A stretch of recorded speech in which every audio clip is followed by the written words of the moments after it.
Hello guys, welcome back on our YouTube channel. आज हम देखने वाले हैं 3.1 समरी राइटिंग। इससे पहले मैंने इसका आइस ब्रेकर अपलोड कर दिया है और इसका ब्रेनस्टॉर्मिंग अपलोड कर दिया है। तो अगर आपको देखना होगा वो वीडियो तो आप डिस्क्रिप्शन में चेक करो, उसका लिंक मिल जाएगा आपको।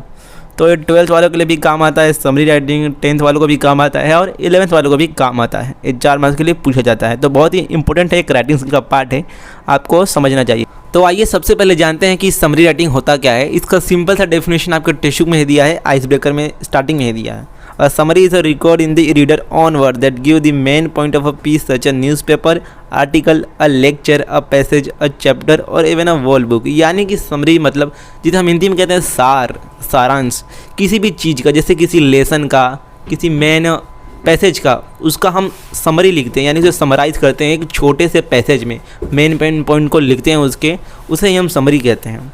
और समरी में गाइस सिर्फ जो मेन पॉइंट रहता है उसे ही लिखा जाता है। समरी पूरा सेम टू सेम जिस पैसेज का हम समराइज़ कर रहे हैं वो पूरा पैसेज कॉपी नहीं कर देते हैं, सिर्फ उसके मेन पॉइंट को लिखते हैं। और हमें समरी ऐसे लिखना होता है कि हम सामने वाला बिना उस पैसेज को पढ़े सिर्फ हमारे समरी द्वारा उस पैसेज के बारे में सब कुछ जान जाए कि उस पैसेज में क्या होगा।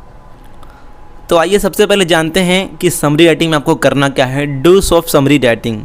तो सबसे पहला पॉइंट है read and read the given passage, यानी कि आपको जो पैसेज दिया रहेगा जिसे आपको समराइज़ करना है, जिसका आपको सारांश लिखना है, सबसे पहले उसको एक बार पढ़ो और अगर फिर भी नहीं समझ आता तो दूसरी बार पढ़ो। दूसरा पॉइंट है अंडरस्टैंड, यानी कि आप उसे पढ़ो और समझो अच्छे से।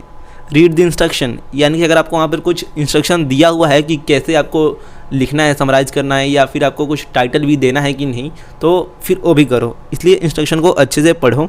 ठीक है, फर्स्ट पॉइंट हो गया हमारा रीड, उसके बाद अंडरस्टैंड और थर्ड पॉइंट है रीड द इंस्ट्रक्शन। इसके बाद अगला पॉइंट है, देखो ये बहुत ही मेन पॉइंट है, बहुत ही इंपॉर्टेंट पॉइंट है, इसे ज़रा ध्यान से सुनना। Find exactly what you need to summarise, यानी कि आपने एक बार पैसेज पढ़ लिया तो अब आप ये ढूंढो कि आपको किस चीज़ को समराइज़ करना है। ठीक है, समरी मतलब क्या होता है हम जानते हैं, सिर्फ शॉर्ट में पूरी जानकारी देना। तो आप पूरा का पूरा पैसेज कॉपी तो मारोगे नहीं, ऐसा बहुत लोग करते हैं, तो आपको ऐसा नहीं करना है। आप सबसे पहले देखो, सबसे पहले ढूंढो कि आपको किन किन बातों का, कौन सी मेन बातें आपको लग रही हैं, उनको ही समराइज़ करना होगा। उसके बाद है आइडेंटिफाई द मेन आइडिया, तो वही कि पैसेज पढ़ो और ये समझो कि ये पैसेज किस चीज़ के बारे में दिया गया है, इसमें किस चीज़ के बारे में जानकारी दी गई है, आपको किसकी जानकारी लिखनी है, किसका समराइज़ करना है। उसके बाद अगला है form short sentences of your own, यानी कि आपको अपने से कुछ वाक्य बनाने हैं, छोटे छोटे वाक्य, वही यानी कि आपको एक छोटा पैसेज लिखना है लेकिन उसमें मेन पॉइंट इंक्लूड होने चाहिए। अगला पॉइंट है connect the sentences using linkers. Linkers मतलब क्या होता है? लिंकर्स मतलब ऐसे शब्द जो किसी दो वाक्यों को जोड़ते हों, दो आइडियाज़ को, दो लॉजिक की बातों को जोड़ते हों। जैसे कि बट ये ऐसा वर्ड है, ये भी एक प्रकार से लिंकर है जो किसी दो वाक्यों को जोड़ता है। तो आपको ऐसे ही लिंकर्स का उपयोग करना है समरी राइटिंग में, और आपको शॉर्ट लिखना है लेकिन मेन पॉइंट्स को ध्यान में रखना है। यही कुछ मेन बातें हैं 3-4। उसके बाद अगला देखो क्या दिया है, ओमिट डिटेल, यानी कि आपको पूरा बड़ा नहीं लिखना है। ठीक है, समरी मतलब होता ही है, समरी का मतलब ही सारांश, छोटा, तो आपको ये पॉइंट भी ध्यान में रखना है, ओमिट डिटेल्स।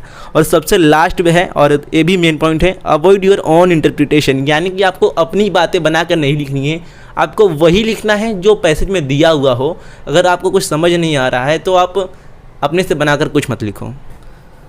तो चलो एक पैसेज देख लेते हैं एग्जाम्पल के लिए। सबसे पहला पॉइंट क्या था, याद है ना आपको? सबसे पहला पॉइंट था रीड, तो सबसे पहले हम रीड कर लेते हैं। Rain is the first form of water that we know in the hydrological cycle, hence is a primary source of water for us। तो पहला लाइन पढ़ने के बाद आपको क्या पता चल रहा है? मुझे तो पता चल रहा है कि कुछ वाटर के बारे में बताया गया है, यहाँ पर कुछ रेन के बारे में बताया गया है। तो मैं क्या पहला लाइन पढ़कर ही पूरा समरी राइटिंग कर सकता हूँ? नहीं, बिल्कुल नहीं कर सकता हूँ। तो आपको इसके लिए पूरा पैसेज एक बार पढ़ना ही होगा। आप 1 या 2 लाइन पढ़कर पूरा समरी राइटिंग कर नहीं सकते। तो आप पढ़ लीजिएगा स्टॉप करके, या फिर अगर आपको उसका PDF चाहिए होगा तो आप हमारा टेलीग्राम ग्रुप ज्वाइन कर सकते हो। तो अच्छे से पढ़ लो। यहाँ पर क्या बताया गया है रेन के बारे में, रेन वाटर हार्वेस्टिंग के बारे में, क्योंकि आजकल क्या है, आजकल पानी की बहुत कमी है ग्लोबल वार्मिंग के कारण। ठीक है, तो इसलिए मैं रेन वाटर हार्वेस्टिंग आज की ज़रूरत बन गई है, आज की मांग बन गई है। तो यही हमें यहाँ पर बताया गया है रेन वाटर हार्वेस्टिंग के बारे में कि क्यों उसे करना चाहिए, कैसे उसे करना चाहिए। तो इस पैसेज का समरी राइटिंग आप यहाँ पर देख सकते हो। इसे टाइटल भी दिया गया है, टाइटल को भी 1 मार्क्स होता है, टाइटल भी मेन होता है।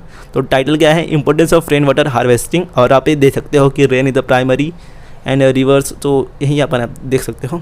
तो गाइस आपको इस लेक्चर का समरी राइटिंग का PDF चाहिए तो आप हमारा टेलीग्राम ग्रुप ज्वाइन कर सकते हो, जिसका लिंक नीचे डिस्क्रिप्शन बॉक्स में दिया हुआ है। तो चलिए मैं आपको बता देता हूँ कि कैसे आपको टेलीग्राम इस एप्लीकेशन पर हमारे ग्रुप में ज्वाइन होकर ओल्ड PDF को कैसे देखना है मैं आपको बता देता हूँ, क्योंकि जो लोग नए रहते हैं, नया यूज़ करते हैं टेलीग्राम, उन्हें आता नहीं है। तो सबसे पहले आपको हमारा ग्रुप ज्वाइन कर लेना है, जिसका लिंक नीचे डिस्क्रिप्शन में दिया हुआ है।